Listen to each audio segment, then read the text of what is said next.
Halo, shalom semuanya. Saya Mark Indrawan, saya dari Semarang dan umur saya di tahun ini 36 tahun.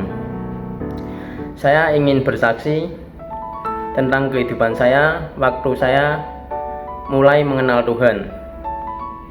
Dulu saya bukan orang yang percaya dengan Tuhan karena dulu saya juga menikah sama istri saya juga berbeda agama. Jadi suatu saat kita sudah menikah, ya istri saya pergi ke gereja, saya pergi ke tempat ibadah saya. Jadi selalu seperti itu. Kadang pun juga ada seperti kayak gimana rasanya saya juga tidak mengenal Tuhan. Saya intinya hanya kerja, cari uang buat makan. Jadi intinya kalau saya tidak kerja, siapa yang ngasih uang? Jadi saya tidak tahu hidup berserah dengan Tuhan itu bagaimana. Sampai di akhir tahun 2018 itu usaha saya mengalami bangkrut. Dan waktu itu istri saya ngomong sama saya, ayo ke gereja, rajin ke gereja, kita berdoa, kita percaya sama Tuhan, pasti hidup kita dipulihkan. Dan saya pun ya cuma iya aja waktu itu.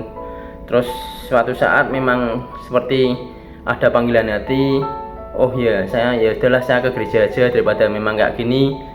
Saya mau mengenal Tuhan yang mana juga rasanya bimbang waktu itu. Hingga suatu saat saya sudah sering ikut istri saya ke gereja Efrata waktu itu. Setiap minggu saya ke gereja, saya berdoa. Tapi yang saya rasakan ya perkembangannya kok rasanya malah semakin menurun waktu itu. Saya sering ngomong sama istri, ya kok malah kayak gini ya. Jadi saya sering mengeluh karena Tuhan itu, saya menganggap Tuhan itu ada apa enggak ya, Tuhan itu menolong saya apa enggak ya. Hingga suatu saat karena kebangkrutan saya itu ada beberapa orang yang membuat saya jadi di karantina lah bahasanya, sampai saya mengalami di karantina di daerah Ngalian selama 1 tahun saya menjalani itu. Di sana saya pun juga belajar, mulai introspeksi. Saya membaca Alkitab, terus di situ ada gereja dan ada bapak pendeta. Dari situ saya mulai belajar sama bapak pendeta. Pak, saya ingin maksudnya tahu Tuhan itu bagaimana Pak, maksudnya menolong hidup kita. Saya ini sudah ikut Tuhan, mau mengenal Tuhan, bagaimana Pak? Terus yang dimaksud hidup percaya dengan Tuhan, mengandalkan Tuhan itu seperti apa Pak? Aku bilang gitu. Kan Tuhan tidak kelihatan. Aku bilang sama bapaknya seperti itu. Dia terus menjelaskan panjang lebar, saya mulai memahami. Intinya ya kita berserah saja, jangan mengandalkan kekuatan kita. Jadi di suatu saat saya cuma berdoa, Tuhan, saya kok di sini pingin makan ini ya. Terus nggak tahu, padahal nggak mungkin makanan itu bisa masuk ke dalam. Seperti saya pengen ke durian, malah tak tahu besok-besok ada yang ngirim besukan itu durian sama es dawetnya. Saya ya ampun, kok rasanya ini kebetulan apa ini memang Tuhan mendengarkan doa saya. Dan saya pun juga waktu itu kok enak ya makan mie ayam, mie-nya masak sendiri. Ternyata besok ada teman saya masukkan mie ayam, dan saya pun cuma mikir lagi, ini kebetulan apa ini memang dari Tuhan ya. Dan sempat saat itu saya mulai benar-benar percaya Tuhan. Oh iya, di luar pun juga istri saya kebutuhannya semua tercukupi, makanlah, dibantu juga dari gereja Efrata beras, dan juga masalah kontrakan dibantu saudara. Saya mulai tahu, oh ya Tuhan benar-benar menolong saya di titik nol saya, benar-benar titik terendah saya. Waktu itu saya mulai percaya dan saya bilang dengan pendeta saya yang di sana, Pak, saya pengen baptis Pak. Bapak itu langsung meluk saya, ya ampun Mike, kamu bener mau baptis bener Pak, saya mau percaya sama Tuhan Pak. Saya baptis waktu itu di sana dan tidak menyangka saya bakalan baptis di tempat saya di karantina. Ya ada sesuatu kebanggaan tersendiri dan saya merasa seperti lega. Oh ya, saya sudah mengenal Tuhan. Dan istri saya pun saya kabarin di rumah juga seneng. Oh, suamiku sekarang tidak tahu mungkin jalan Tuhan, malah kamu jadi mau mengenal Tuhan walaupun kamu di tempat karantina kamu. Dan tidak selesai di situ, proses Tuhan itu sungguh luar biasa.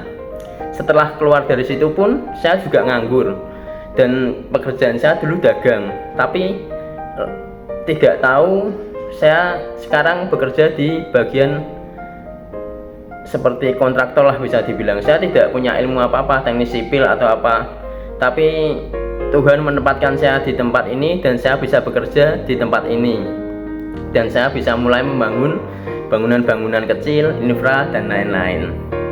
Dan mulai dari ini saya benar-benar tahu, oh ya, Tuhan memang benar-benar baik pada hidup saya. Tuhan memang benar-benar menolong saya. Prosesnya memang luar biasa. Yang saya rasakan prosesnya sungguh dijangkau manusia itu tidak bisa. Karena yang saya jalani ini belum tentu orang lain juga menjalani. Karena saya yang merasakan itu berat sekali. Tetapi saya juga merasa tidak orang lain juga seberuntung ini seperti saya bisa merasakan pengalaman-pengalaman seperti ini dan mengenal Tuhan dengan keadaannya seperti ini. Dan sekarang pun saya juga berserah, maupun kerjaan nanti bagaimana, makanan apa yang saya makan, apa yang saya pakai nanti, saya percaya semua akan dipenuhi oleh Tuhan. Dan saya tidak pernah khawatir sampai sekarang pun.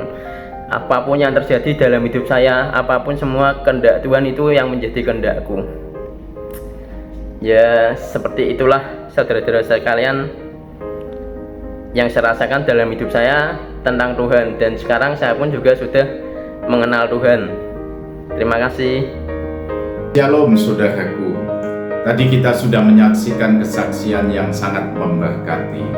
Bagaimana Bapak Michael sebelumnya dia belum di dalam Tuhan, belum percaya kepada Tuhan Yesus.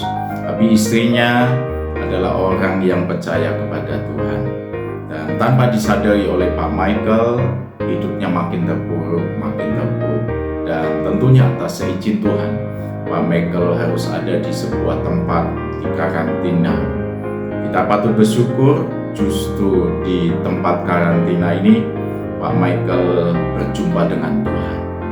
Dia dituntun, dibimbing untuk mengenal Tuhan lebih dekat lagi. Dan pada akhirnya Pak Michael mengambil sebuah keputusan untuk mau dibaptis, untuk mau percaya kepada Tuhan sebagai Tuhan dan Juru Selamat secara pribadinya. Keputusan yang diambil ini ternyata membawa sukacita untuk istrinya dan juga tentunya buat keluarga dan juga kita semua. Kita pun patut bersyukur, bersukacita karena Pak Michael pada akhirnya berjumpa dengan Tuhan secara pribadi. Saudara, mujizat tidak hanya selalu dengan hal-hal yang berhubungan dengan materi, kesembuhan, atau mungkin sebuah lompatan-lompatan di dalam hidup, dalam bisnis, tetapi mujizat yang terbesar sesungguhnya adalah ketika seseorang itu mau percaya kepada Tuhan. Apalagi kalau mungkin masa lalunya dia sangat membenci, sangat keras, tidak mau terima Tuhan Yesus. Tapi kalau sampai orang itu mau terima Tuhan Yesus sebagai Tuhan dan Juru Selamat, ini mujizat yang terbesar. Itu sebabnya Yesus berkata di Lukas pasal 15 ayat yang ke-10, "Aku berkata kepadamu, demikian juga akan ada sukacita pada malaikat-malaikat Allah karena satu orang berdosa yang bertobat." Jadi Pak Michael, saudaraku, mengalami mujizat yang terbesar. Karena Pak Michael sebelumnya hatinya sangat tertutup, hatinya sangat menolak untuk menjadi anak Tuhan.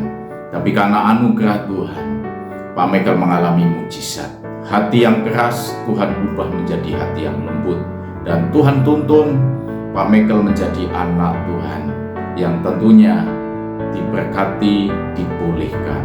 Dan keputusan yang diambil ini membuat istrinya, keluarganya, dan tentunya kita semua pun mengalami sukacita karena Pak Michael percaya kepada Tuhan. Tapi menariknya, dan kita patut bersyukur karena satu orang bertobat, satu orang percaya kepada Tuhan Yesus, malaikat-malaikat Allah di sorga pun bersuka cita. Dan biarlah melalui kehidupan Pak Michael ini, berkat rencana Tuhan yang besar, Tuhan nyatakan dalam hidup Pak Michael. Dan tentunya juga buat kita semua. Kita pun Tuhan rindukan, kita alami mujizat-mujizat di dalam hidup kita. Jadi saat ini mari kita menjadi anak Tuhan yang lebih dekat lagi dengan Tuhan, dan percaya di dalam hidup kita pasti ada tuntunan, ada berkat, dan juga ada mujizat-mujizat yang Tuhan siapkan bagi kita.